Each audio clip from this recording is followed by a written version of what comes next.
Welcome to Eye on the Tigers News. I'm Josh Yurden. Thanks for joining us for a quick look at the news we've been watching for you. There were many protesters, but few faithless electors as Donald Trump won the Electoral College vote Monday, ensuring he will become America's 45th president. An effort by anti-Trump forces to persuade Republican electors to abandon the president-elect came to practically nothing, and the process unfolded largely according to its traditions. Trump's polarizing victory November 8th and the fact Democrat Hillary Clinton had won the national popular vote had stirred an intense lobbying effort, but to no avail. Quote, "We did it," Trump tweeted Monday evening. Germany must assume a truck plowing through a crowded Christmas market in Berlin was a, quote, terrorist attack, Chancellor Angela Merkel said Tuesday, while authorities expressed uncertainty over whether they had arrested the correct suspect. 12 people were killed and nearly 50 others injured when the truck drove into the popular Christmas market filled with tourists and locals outside the Kaiser Wilhelm Memorial Church near Berlin Zoo Station late Monday.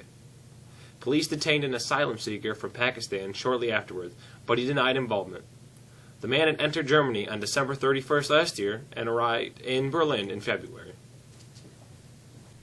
Russian investigators worked Tuesday to determine whether the assassination of their ambassador to Turkey was the work of a lone gunman or part of a wider conspiracy, as the two countries, which have backed opposing sides in the Syrian war, said they would not let the killing disrupt efforts to repair the relationship.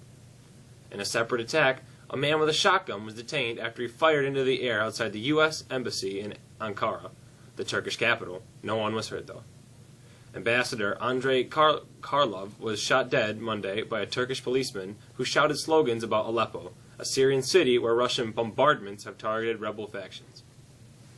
The White House says President Barack Obama has pardoned 78 people and shortened the sentences of 153 others convicted of federal crimes. It's the most number of individual clemencies in a single day by any president.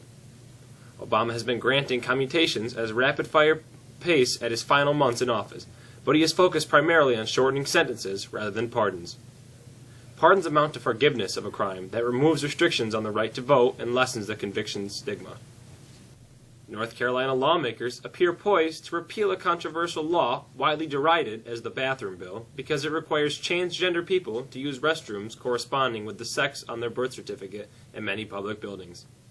As part of the deal, the Charlotte City Council voted Monday to repeal the local non-discrimination ordinance that first prompted legislators to pass the state law. Opposition to the state law, called HB 2, cost the state hundreds of jobs, several high-profile sports events.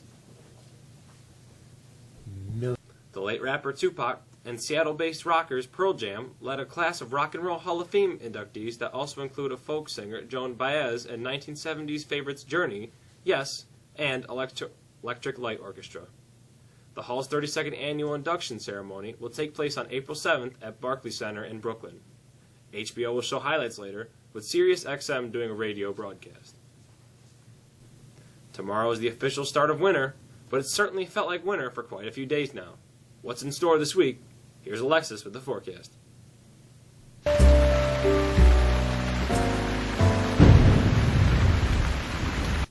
Some of the coldest air of the season has been in place the past couple of mornings, thanks in part to a high-pressure system over us that has led to clear skies overnight that allow for any daytime heating to escape.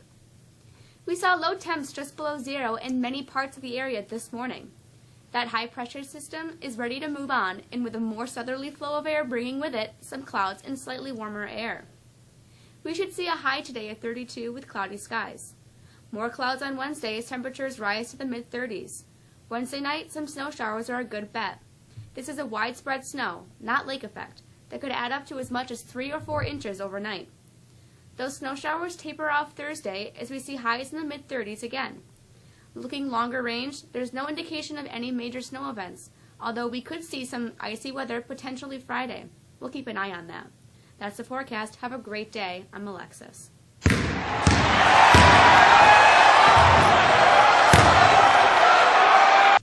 The Syracuse Orange got back a little bit of their offensive swagger last night as it routed Eastern Michigan 105-57. The Orange saw 8 players, that's right, 8 players score in double figures and recorded a remarkable 34 assists on 37 made baskets. The Orange, struggling offensively for most of the season, well, they knocked down 67% of its threes in the first half, scoring 52 points by halftime. For the game, the Orange went 15 for 28 from behind the arc, easily a season best. Syracuse moves to 7-4 and takes old Big East rival St. John's Wednesday night in the Carrier Dome. Tip time scheduled for 7 o'clock.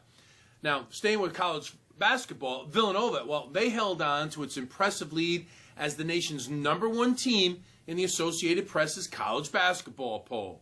The Wildcats, 11-0, well, they're on top for the third straight week.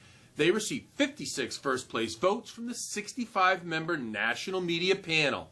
UCLA, well, they remained ranked second with 3 #1 votes. Kansas, Baylor, Duke, and Kentucky, they remained third through sixth for a third consecutive week. Gonzaga, they moved up 1 spot to 7th, while North Carolina, which lost 103-100 to Kentucky on Saturday, they dropped 1 place to 8th. Mexico boys hoop, well, they traveled to Jordan Elbridge tonight. The team comes into the game at 2-1.